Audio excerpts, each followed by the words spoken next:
Bonjour et bienvenue à vous dans une nouvelle édition de notre kiosque maghrébin sur Maghreb Intelligence. Nous commençons par l'Algérie, l'Algérie qui est confrontée à l'épuisement de ses réserves en hydrocarbures titré El Watan. La production en hydrocarbures de l'Algérie continue en effet de chuter alors que le pays est confronté à l'épuisement de ses réserves pétrogazières, pointe Abdelmajid Attar, ancien PDG de Sonatrach. Il faut le reconnaître, le pays produit de moins en moins d'hydrocarbures, liquides ou gazeux, depuis 2007, a mis en garde l'expert cité par El Watan. Cette situation met la Sonatrach en difficulté, croit savoir Liberté. Plusieurs champs de gaz et de pétrole qui devaient être mis en service durant l'année en cours vont devoir faire défaut et compliquer ainsi davantage la situation de la compagnie pétrolière nationale. La production de pétrole et de gaz de la Sonatrach est en baisse aujourd'hui par rapport aux prévisions, assurent des sources concordantes reprises par Liberté. Et tout cela n'est pas sans incidence sur la balance commerciale qui présente au premier semestre 2017 un déficit de plus de 11 milliards de dollars, révèle tout sur l'Algérie.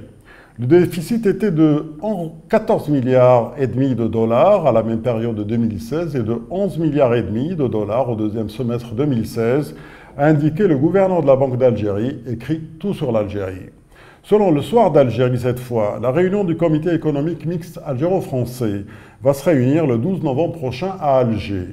Cette rencontre, inscrite dans le calendrier des échanges bilatéraux depuis plusieurs mois déjà, intervient dans un climat chargé de tensions et d'incompréhension entre les deux pays, apprend-on de bonnes sources, affirme le Soir d'Algérie. Au Maroc, les homosexuels ne font pas l'objet de discrimination, déclare le ministre d'État chargé des droits de l'homme. Après avoir traité les homosexuels d'ordures dans des déclarations à la presse, Mustafa Ramid feint de se rétracter. À l'occasion de l'examen du budget de son département par le Parlement, il dément avoir proféré ce genre d'insultes, note Biladi.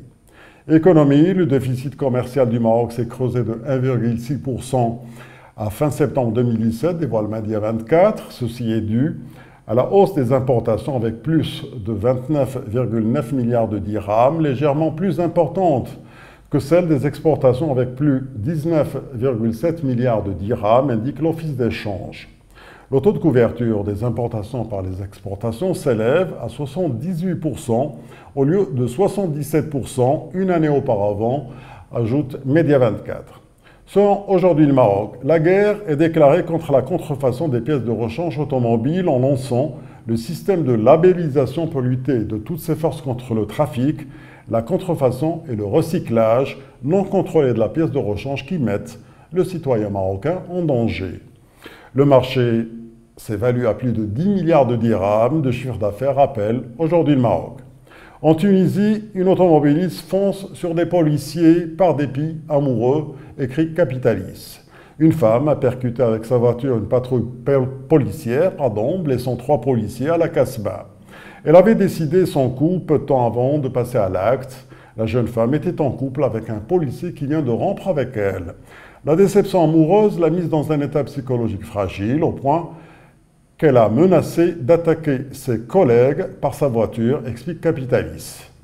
Babnet, sur un ton anecdotique, revient sur le post par l'ambassadeur français à Tunis d'une photo plutôt coquette.